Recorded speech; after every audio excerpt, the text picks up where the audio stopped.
iepriekš es apgalvoju, ka mums nav gribas spēka. Un patiešām tas tā arī ir.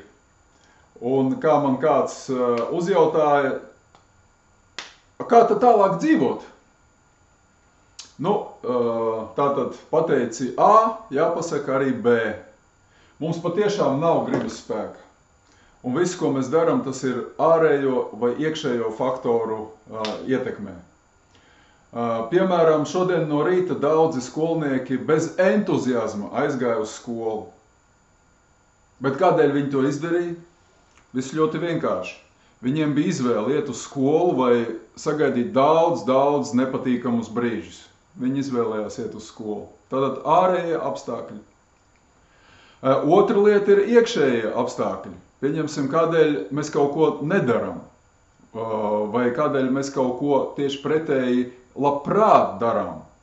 Tādēļ, kad tas mums patīk mums tas, kas padodas. Padodas ir tas, ko mēs esam darījuši daudz reizes un kas neprasa liels piepūles no smadzenēm. Pareizi, gulējuši uz divāna, skrolējuši mobilo telefonu, skatījušies seriālus un vēl daudz dažādas aizraujošas, interesantas, ļoti svarīgas lietas. Kā tad dzīvot tālāk? Ja mums patiešām parādās doma, kad vajadzētu mainīt šo te apstākli. Ir tāda interesanta lieta, ka cilvēka smadzenēs ļoti vienkārši un ļoti labprāt sadzīvo pretēji vērstas tēzes vai apgalvojumi. Proti, kāds cilvēks, kurš smēķē, tanī brīdī, ka viņš smēķē, viņš bauda šo procesu, bauda kompāniju, ja viņam tur kaut kāda kompānija ir, ja?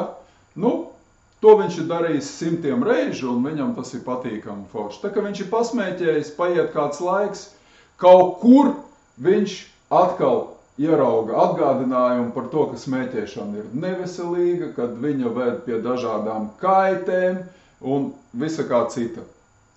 Tomēr pienāk brīdis uzsmēķēt, un viņš atkal domā par to, ka process ir jauks, cigaretes ir sausas un vēl bla.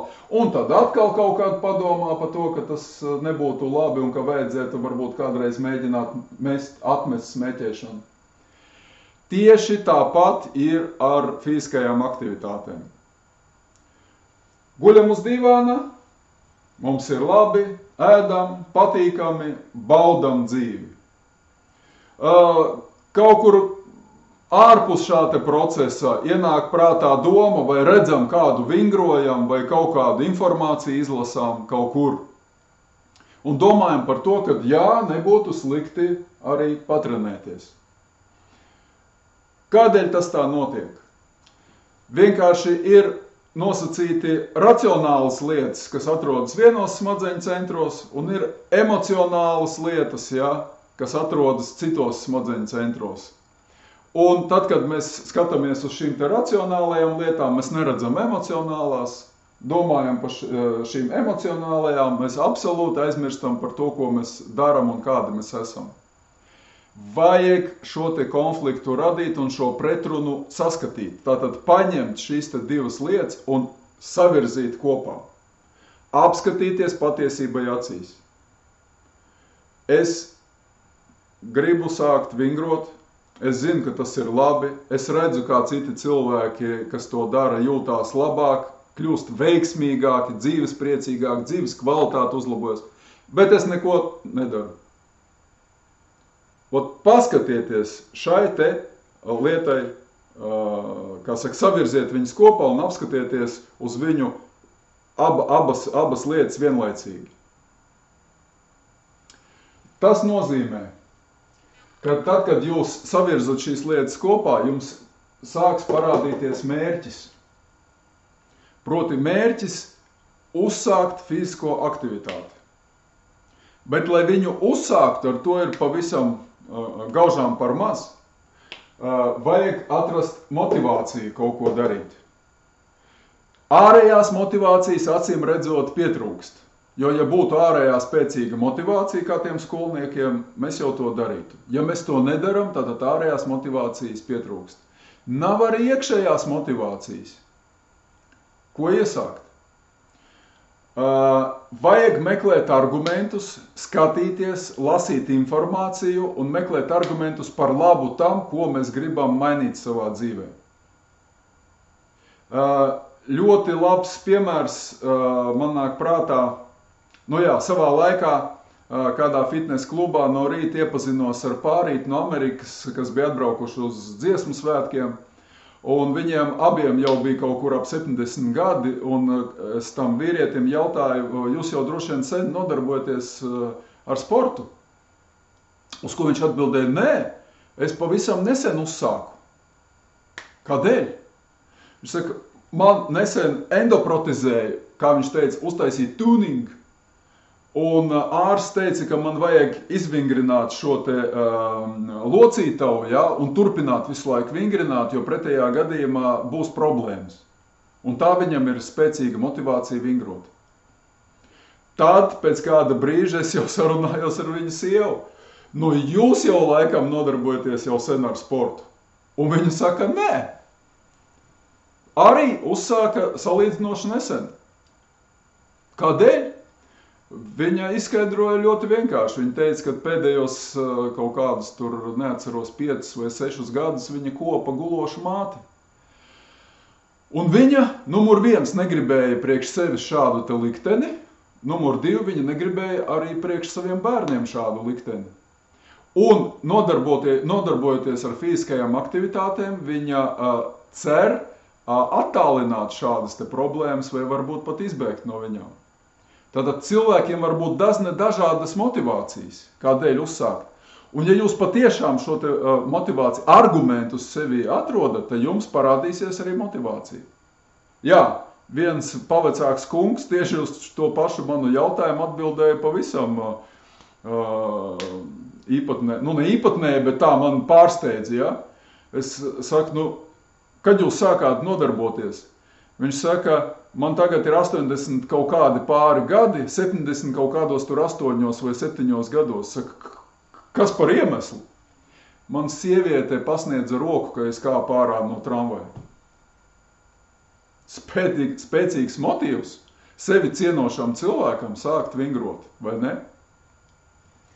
Tātad, ja jums ir mērķis un jūs redzat pretrunu tajā, ja jums parādās motīvi, pie tam, ka tie motīvi visdrīzāk nebūs tik ārkārtīgi spēcīgi, ka jūs visu momentāli pametīsiet un skriesiet trenēties.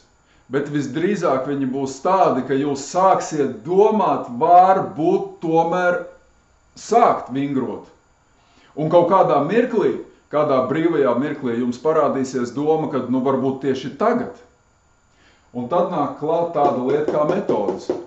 Un ar metodēm ir tā, kad tad, kad jūs esat ļoti grūti, ļoti sarežģīti panākuši sevi vēlmi uzsākt trenēties, būtu ļoti nepatīkami, ja jūs to vēlmi nožņaukt jau pašā dīglī. Paskaidrošu, kādēļ es tā saku.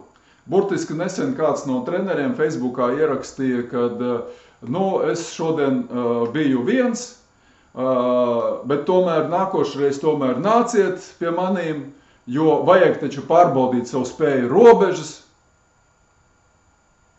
Jūs ziniet, kā pārbauda spēju robežas? Tie, kas ir mācījušies, kā tas krieviski sauca sopromats, materiālu zinātni, ja?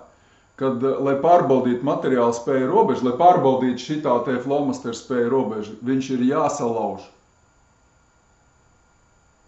Un tas ir tas, kas mani, motivē stāstīt šos te rullīšus, ja? Ka jo cilvēki, ja jūs atrodat sevī motivāciju kaut ko sākt darīt, tad būtu muļķīgi pašā pirmajā reizē, 2., 3. vai 4. sev, kā saka, ne gluži salauzt, bet nožņaukt motivāciju, nožņaukt vēlmi trenēties jau pašā dīglī.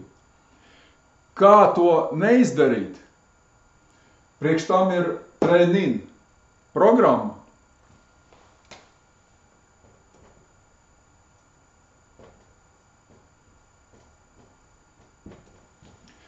kurā jau ir paredzēts, ka jūs sadarbosieties ar savu intuīciju, un jūs darīsiet tikai tik daudz, lai savam iekšējam tam pašsaglabāšanās instinktam parādītu un pierādītu, kad jūs sāksiet darboties, bet tas nav nekas traks. Tas pat varbūt ir ļoti patīkams. Un tas nav tā, kā tu kādreiz domāji, redzot to, ko es skatījos pa televizoru vai klausījos no dažādiem šāda veida treneriem. Līdz nākamajai reizei.